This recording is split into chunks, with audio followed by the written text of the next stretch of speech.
relationships are challenging. We are having a guest for an interview. You're bound to have arguments and fights. How to prevent them, or when you have them, how to manage them. I think it's important to give each other space. Have date nights regularly. Nervo Meter. So you get your partners and the partner get yours. But what I found interesting in the beginning of our relationship. What was that? Hello everybody, Karlo here. It's no secret that living beings on planet Earth like to reproduce, procreate, propagate, breed, extend the species. You know what I'm talking about. But as opposed to humans, not all living beings enter what we refer to as relationships. As a matter of fact, a study that I personally did in 2020, which means I researched the internet for 10 minutes yesterday, showed that only 3% of mammals are monogamous. All the other ones go around cheating. But that's not the worst of it. A lot of them have bizarre mating rituals. For instance, a female spider eats the male after mating. Well, something like that almost happened to me once as well. Folks, welcome to the Communication Couch. This is a special episode today. Well, I like to think all of them are special in their own ways. But this one is especially special because for the first time in the Communication Couch's history, we are having a guest for an interview. So make sure to watch this video until the end, because then she will show us an exercise that you can do with your partner or your flatmates or your family that will help you prevent conflicts and manage them. So we humans believe in this grand thing called love. We've all seen it in the movies. Two very good looking people meet, they get together, they get into a fight over something that's actually completely irrelevant, they make up, and then the movie ends and we don't see them driving each other to a point of madness over a cleaning schedule. So yes, relationships are challenging. Every person in the world is imperfect, and it's sometimes even difficult to manage your own relationship with yourself, let alone with another person. But this time in particular, this period when we spend so much time at home, if you are watching this from the future, remember, this is the year 2020. These times when we are so much at home with our partners can push our relationship to its limits and really bring out some potentially big problems. But who am I to talk about relationships? Instead, we have a special guest in our studio today. Ladies and gentlemen, she is a sociologist, sex educator, and my personal girlfriend. So let's give a big applause for Sarah. So, hello and welcome to the Communication Couch. We're shaking hands. Thank you for bringing Hugo as well. I mean, half the views I get are because of the dog anyway. Admit it, if you're here only because of the dog, write dog love in the comments. So tell us, Sarah, I think this time has been difficult for a lot of couples because they spend so much time together, even still.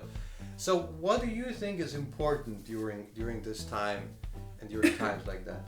I think it's important to give each other space and being understanding, because you spend so much time with each other and every person needs some time on their own.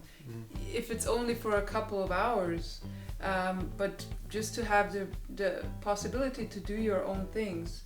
Just for instance, to read a book all by yourself or go for a walk all by yourself. I know it can be very difficult, especially if you only have a small apartment, but still, if you can go outside, do it on your own as well. And the other thing is not only in isolation, but make time for each other. Have a nice dinner, cook with each other, go out and have a drink, have date nights regularly. Because if we are in a long-term relationship, we tend to take the other person for granted. But if you dress up and you go on a real date every week, just have one date night. That's really nice. Quick question. So you have been in a relationship for 1.5 years. So how would you rate your relationship on a scale of 9 to 10? Do you have to say 10 now? I said on a scale of 9 to 10. Oh yeah, Yes. right. It was supposed to be a joke, like, yeah, okay, well, that one not gonna work. 9.5.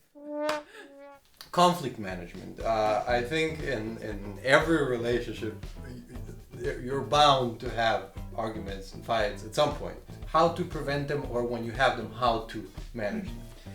Well, I think you can't really prevent them totally, but I think you can make the best out of it. If you have a fight, then maybe if the emotions are arising and it's a lot of heat coming up, one person should probably just go for a walk and then take time and reconsider what you want to say, and maybe also write it down and talk to each other. Of course, there will be still emotional stuff coming up, but it's important to talk. After having a fight and you talked about everything, hold each other's hands. Even if you talk about the bad stuff, hold each other's hands and remember why you fell in love with each other in the first place. You can write, for instance, you can write down a list why you fell in love with each other after a fight. But what I found interesting in the beginning of our relationship, we both had this attitude, whenever something little happens, we will say to each other, and then, we'll work on it. But so we did it so much for every little thing that then it drove us crazy, because we were constantly kind of complaining to each other, hey, this is bothering me. So Sarah will show us an exercise that you can do with your partner, or even with your flatmates or your family, that is called, in German it's called Nervo Meter. What would you call it in English? Okay, we'll come up with an English name for it that's better than Nervo Meter. But she'll show you an exercise that is great for this, and to figure out how much is something frustrating you, and if it's worth bringing it up, and how to talk about it with your close ones. I call it the Nervo Meter. It's an exercise I came up with. It's about getting to know what annoys you and also what annoys the other person. Well, here you see there are a few columns. You can of course add more or use less. And you write down, for instance, I hate it when someone walks very slowly, or leaving socks in the room, whatever comes to your mind. You can rate them. 1 is I'm slightly annoyed, but it's not that bad. 5 is it drives me crazy. It's like something I can't stand.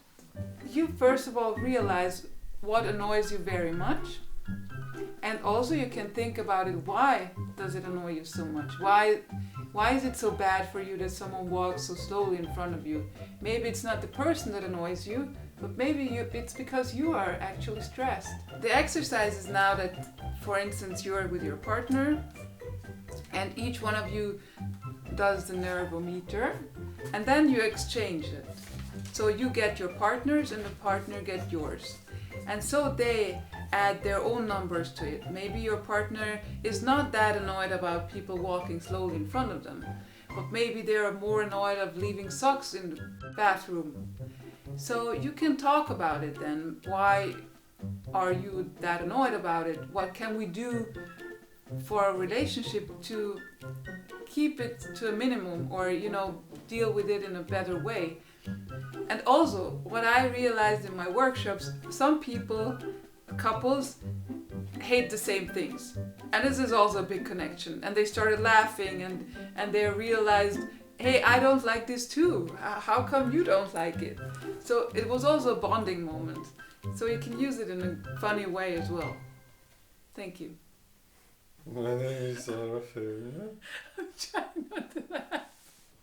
Okay. So here's how the show usually works. At the end of every episode, I look deeply into the camera, and I say some very wise words, with some kind of cool music in the background. So since you're the guest here, maybe you would like to have some concluding words. Okay. Don't be afraid to fight. But look deeply into the it has to be wise, wisdom. My conclusion for today is that fights are not only bad, but they can help you working on your relationship and seeing things that you might not be aware of for yourself and also for your partner. So give each other the time to have a good talk. Every once a week, talk with each other, have a jour fixe, and see where it goes, and see if you can work on your issues, and also not on your only on your issues, but on the good stuff. You know, you can make plans for the future, but yeah, take time for each other. Then usually you, in the end, you say thank you and have a Thank you. great day. Thank you, and have a great day.